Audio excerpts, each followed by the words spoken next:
দেখুন, কারোর জীবনের চাহিদা কিন্তু ঘুম নয়, দেহের চাহিদা হল বিশ্রাম। ঘুম হল বিশ্রামের একটা রূপ মাত্র। অনেক মানুষই ভাবতে শুরু করেছেন, তামিলনাড়ুতে কেউ যদি বলেন উনি রেস্ট করছেন, তার মানে বোঝাবে তারা ঘুমোচ্ছেন। সব সময় নয়, বসে বসেও আপনি বিশ্রাম নিতে পারেন, তাই না? ঠিক, আপনি দাঁড়িয়ে থেকেও রেস্ট নিতে পারেন। আপনি দৌড়াচ্ছিলেন, তারপর দাঁড়ালেন, তখন বিশ্রামের মতো লাগে কিনা? আপনি দাঁড়িয়েছিলেন, তারপর বসে পড়লেন, তখন রেস্টের মতো লাগে কিনা? বিশ্রাম অনেকভাবেই নেওয়া যায়। সবচেয়ে গুরুত্বপূর্ণ হল, বিশ্রাম মানে আপনি শক্তির সমীকরণটা বদলাচ্ছেন, যেখানে শক্তির খরচ কম কিন্তু শক্তির উৎপাদন একই গতিতে চলছে। ফলে একটা নির্দিষ্ট সময় পরে আপনার মনে হয় যেন নতুন জীবন পেলেন, কারণ খরচ যেহেতু কমানো হয়েছে। মূলত আপনি শক্তির সমীকরণটাকেই সামলাচ্ছেন। যদি প্রচুর বেশি কাজ করেন, শক্তি বেশি খরচ হয়। যেটুকু শক্তি উৎপন্ন করছেন তখন তা যথেষ্ট নয়, ফলে একটা সময় পর ক্লান্ত অনুভব করেন, কারণ খরচটা খুব বেশি হয়েছে। যদি খরচটা কম করেন আর উৎপাদনটা বাড়িয়ে তোলেন, তাহলে একটা সময় পর আপনার শক্তিতে ভরপুর লাগে। ধরুন আপনি দৌড়চ্ছেন, 1 মাইল দাঁড়িয়ে তারপর ধরা যাক আর 1 পাও আপনি ফেলতে পারছেন না।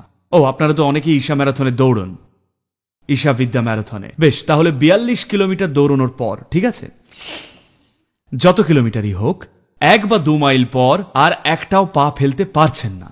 তখন কিচ্ছু খাবেন না, কিচ্ছু পান করবেন না, শুধুই 10 মিনিটের জন্য বসে পড়ুন।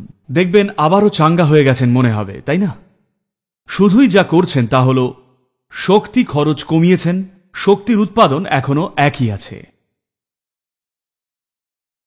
আবার দেখুন, কম শক্তি খরচ করে বেশি কাজ করার অনেক উপায়ও কিন্তু আছে।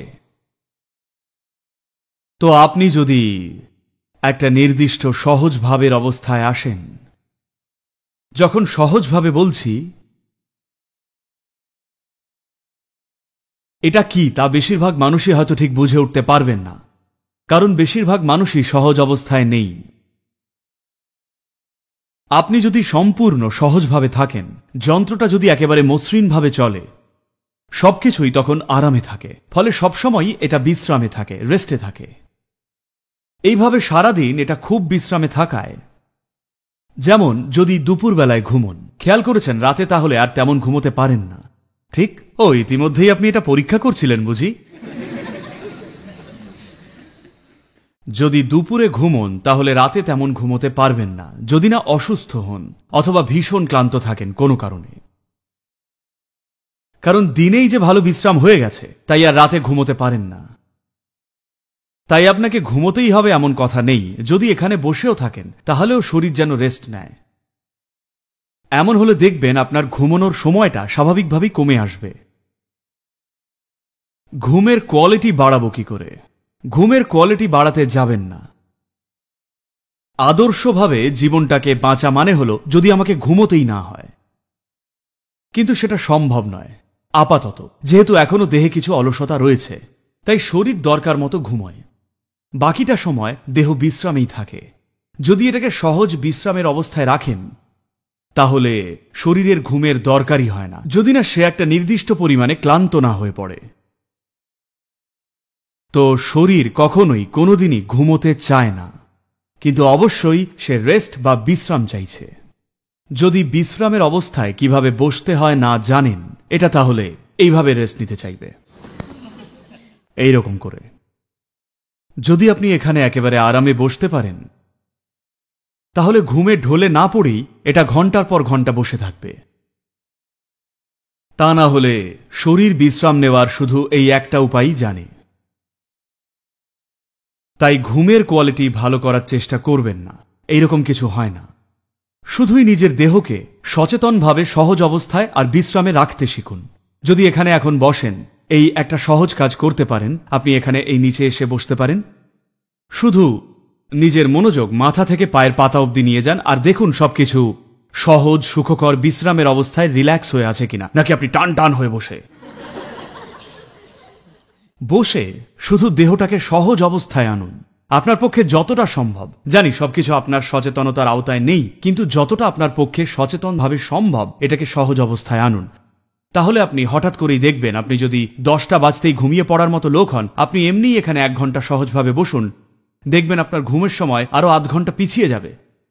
10টা বাজলেই আর ঘুম পাবে না, স্বাভাবিকভাবেই জেগে থাকবেন। তাই ঘুমের কোয়ালিটি বাড়ানোর চেষ্টা করার জায়গায় বরং যদি নিজের জীবনের কোয়ালিটিকে বাড়িয়ে তোলেন, যদি নিজের জীবনকে আরো উন্নত করেন, জীবনকে উন্নত করা মানে বলতে চাইছি আপনার জীবনে কিছুই, সে আপনি জীবনে যাই করুন, সহজ শ্বাস নেওয়া থেকে শুরু করে জীবনে যে কোনো জটিল কাজই করুন না কেন, সেটার কোয়ালিটি কখনোই বাড়বে না যদি না সেটা অনায়াসে করতে পারেন। কি তাই তো? একমাত্র যখন কোনো কিছু একেবারেই অনায়াসে করতে পারেন, ধরুন একটা বাইসাইকেল চালাচ্ছেন, যদি এরকম করে সেটা চালান তাহলে বলতে পারবেন না সাইকেল চালিয়ে মজা পাচ্ছেন। যদি সেটা অনায়াসে চালাতে পারেন, এতটাই অনায়াসে যে যদি হাতও ছেড়ে দেন তবুও সাইকেল সোজাই যাবে, ঠিক যেদিকে এগোতে চান। আপনি স্বচ্ছন্দে আছেন, এই অন্তরের সহজ ভাবের জন্যেই আপনার সাইকেল চালানোর কোয়ালিটিটা উন্নত হয়েছে, তাই না? তো এই দুটো জিনিসের মধ্যে সম্পর্ক আছে। তাই যদি জীবনের কোয়ালিটি বাড়িয়ে তোলেন, স্বাভাবিকভাবেই ঘুমের সময় কমে আসবে। যদি আপনার জীবনের কোয়ালিটি কমে যায়, তাহলেও কিছু অনায়াসে করতে পারবেন না, আর তখনও কিন্তু ঘুমোতে পারবেন না। কিন্তু তখন কারণটা তীব্র মানসিক চাপ হবে। ভালো রেস্ট হয়ে গেছে বলে ঘুম আসছে না হবে না, ঘুমোতে পারবেন না কারণ মানসিক চাপে ক্লান্ত, তাই। আর এরকম চললে বেশি দিন বাঁচবেন না। যদি আপনার শরীর যথেষ্ট রেস্ট না পায়, এটা মারা যাবে, এটা ভেঙে যাবে, কিছু একটা হারাবেন। যদি নিজের ভেতরে সুখে না থাকেন, তার মানে আপনি অসুখে ভুগছেন, সেদিকে এগোচ্ছেন। আপনি অসুখে ভুগছেন মানে আপনি একটা নির্দিষ্ট পর্যায়ে অসুস্থ হয়ে আছেন। কিন্তু যদি পুরোটাই অসুস্থ হয়ে যান, তার মানে আপনি মৃত। তাই সেদিকে এগোবেন না, অসুখের অবস্থায় থাকবেন না, সুখকর সহজ অনায়াসে থাকুন। যদি সম্পূর্ণ অনায়াস ভাব এসে যায়, তাহলেই ঘুমের সময় কমে আসবে।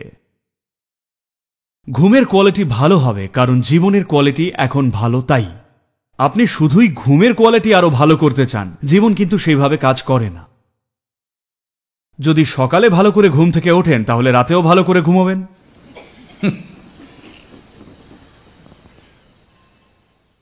মানুষের মধ্যে এটা নিয়ে আসার জন্যে প্রচুর উপায় রয়েছে।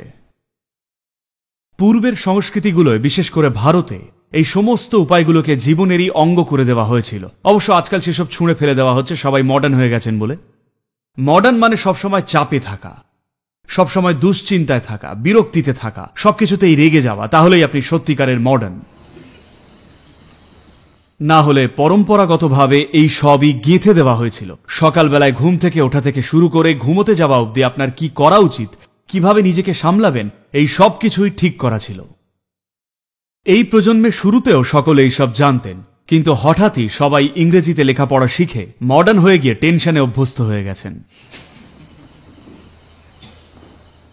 তা না হলে এটাকে ডাকা হতো আচার বিচার বলে, যে কি করা উচিত আর কি উচিত নয়, সকাল থেকে রাত পর্যন্ত সবকিছু ঠিক করে রাখা, জীবনের সব বিষয় কিভাবে করা উচিত সেগুলো ঠিক সেভাবেই করতে হতো, যাতে সবকিছু অনায়াসে করতে পারেন, যতটা সহজে সম্ভব, যাতে যারা তাদের জীবনকে যোগ সাধনা এবং আধ্যাত্মিক প্রক্রিয়ায় উৎসর্গ করতে পারতেন না, তাদের রোজকার কালচারেই এটা গেঁথে দেওয়া হয়েছিল, যাতে সেটুকু সহজ ভাব আপনি জানেন, সেটুকু জানলে অন্তত আপনি সকালে আনন্দে ঘুম থেকে উঠতে পারবেন আর ভালো ঘুমোতেও পারবেন। এমনকি আজও ভারতে তারা ঠিক এই কথাটাই বলেন। যদি আপনাকে লোকজন বলেন যে কি হয়েছে, না আমার জীবনে এটা হয়েছে সেটা হয়েছে, তারা বলবেন সেটা ঠিক আছে, কিন্তু আমার জীবনে আমি শুয়ে পড়লে ঘুম ভালো হবেই। কেউ হয়তো প্রচুর টাকা কামিয়েছে, সেটা ঠিক আছে, কিন্তু আমি ভালো ঘুমোই। এরকম শুনেছেন আগে? লোকে প্রায়ই এরকম বলেন, লোকের রোজকার কথাবার্তার অংশ এটা। আমি ভালো ঘুমোই মানে আমি ভালোভাবে বাঁচছি। শুধু ভালো করে বাঁচলেই ভালো করে ঘুমোতে পারি, যদি ভালো করে না বাঁচি তাহলে ভালো করে ঘুমোতে পারবো না। তাই আপনার চেষ্টাটা ঘুমের কোয়ালিটি বাড়ানোর হওয়া উচিত নয়, বরং জীবনের কোয়ালিটি বাড়ানোর চেষ্টা করুন, তাহলে স্বাভাবিকভাবেই ঘুমোবেনও ভালো করেই।